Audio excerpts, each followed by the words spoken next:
Welcome to this Lagniappe edition of Power of Attorney with our guest, Tim Webre, who does criminal defense work, juvenile defense work, and family law in private practice, formerly with many years of experience working as a public defender doing juvenile law and related types of law.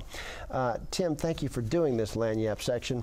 We're going to continue the discussion that we did on our TV show. I want to ask you the more broad question.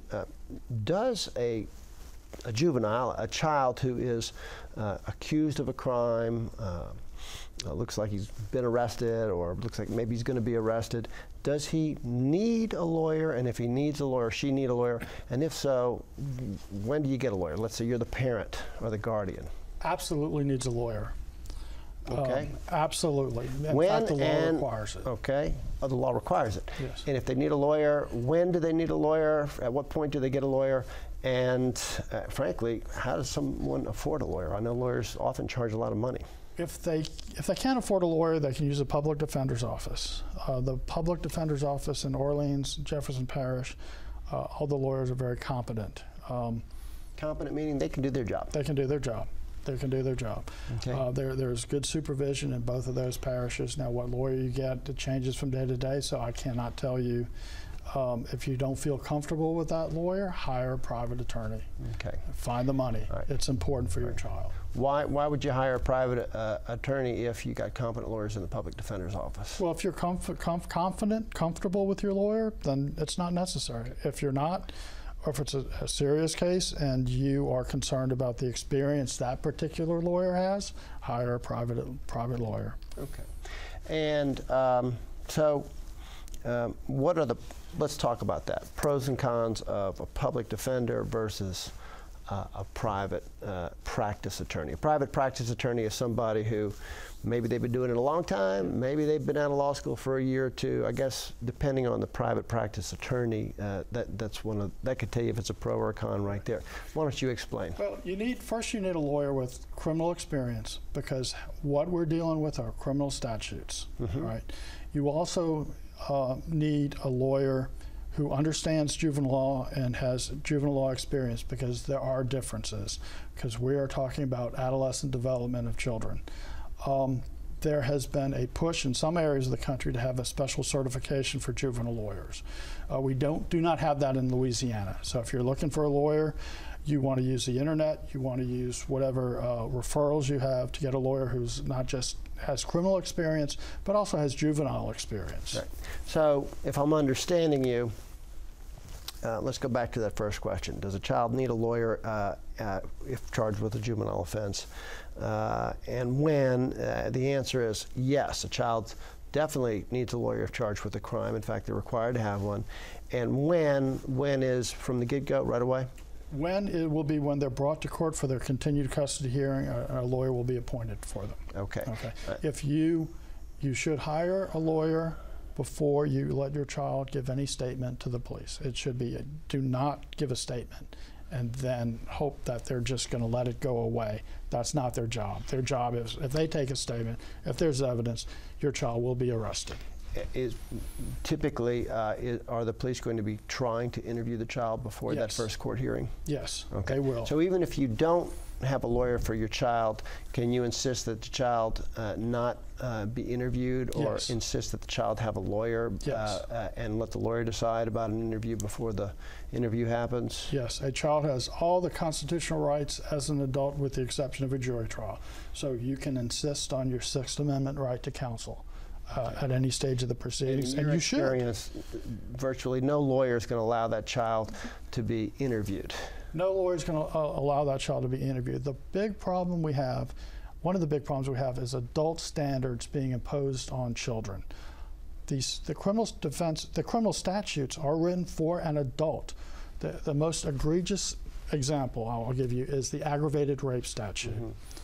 Aggravated rape, which carries as an adult a life sentence, is having sex with amongst the many things, is having a child under the age of 13. Having sex with a child under the age of 13. What if your child's 12 and he has sex with an 11-year-old child? This has happened. Okay. I mean, I've had this case. They're both under the age of 13. What's the district attorney's office going to do? Charge them both with aggravated rape? Right. That's crazy. It's crazy. This is a crazy case. This is a statute written for adults. Right. Well, what if you're a parent and you say, look, you know what, maybe my kid, this is all a big mistake. Well, let me just go in there. I didn't go to law school, but, you know, it's all a big, my child tells me he didn't do nothing wrong. I'm not a lawyer, but I can go in there and I can speak for my child and we can sort this all out. Is that wise? No. Why not? Your child is going to lie to you because they don't want to get in trouble. All right? I didn't take the cookie out of the cookie jar. It's just a little bit more advanced. It's a little more advanced. That wasn't me. They're not going to tell you the truth. But then you have a deputy who is confronting him with years of experience interviewing children. They're going to tell that deputy an entirely different story than they told you, and they're going to land up in detention. In fact, getting back to an example you gave on the television show, also available on this website, some deputies, if they have convicted themselves in their own mind that the child is guilty, they have ways of interrogation that might get the child to admit to doing a wrong the child never did, correct? This is a common problem we have in juvenile court, false confessions of juveniles. I gave the example of the Central Park jogger. There's a similar case a lady in New York who was beaten so badly she didn't remember what happened. Donald Trump took out ads saying, return the death penalty for juveniles. Later on, after the children were convicted, after they confessed, DNA exculpated them entirely, said they didn't do it at all. The children had their words, they had their heads turned around in interviews, and they said they did it, or they said words that people interpreted as saying they did it. All right, we're running short on time, but go ahead. What were you trying to say? I think I interrupted you. You had a similar case in Chicago, 5 juveniles arrested for rape and murder. False. The children were saying these were, you know, they were coerced out of me. Again, DNA comes back. Once they had attorneys get involved later on, the attorneys tried to sort out the mess, but by then a lot of damage had been done. The other thing, this is why I'm really insistent on what you think as a parent. This is not serious.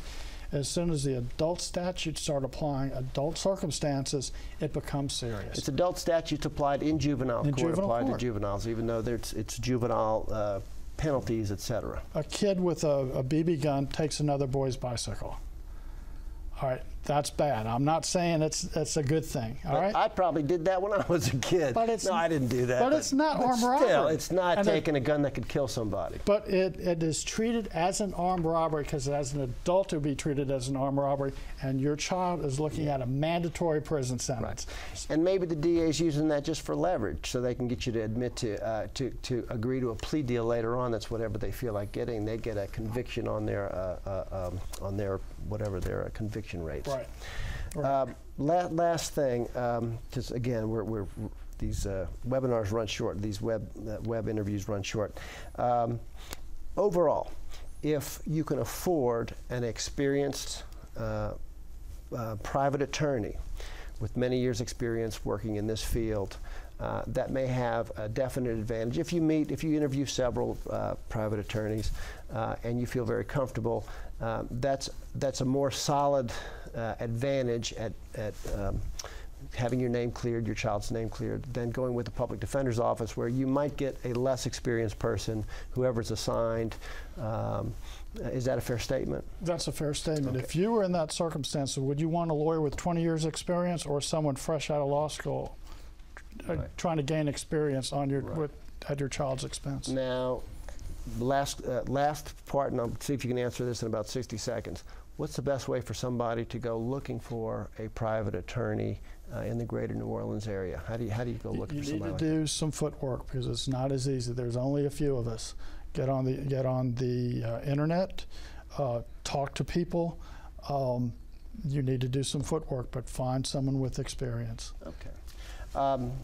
Tim Webre, very grateful to you for your time and your very interesting insights into the juvenile justice system. Great strides made, a lot more work to be done. Thank you for being here. Thank you for watching us. Thank you for joining us on this interview, and we look forward to seeing you on John Redmann Power of Attorney on other webcasts and other show productions. Thank you.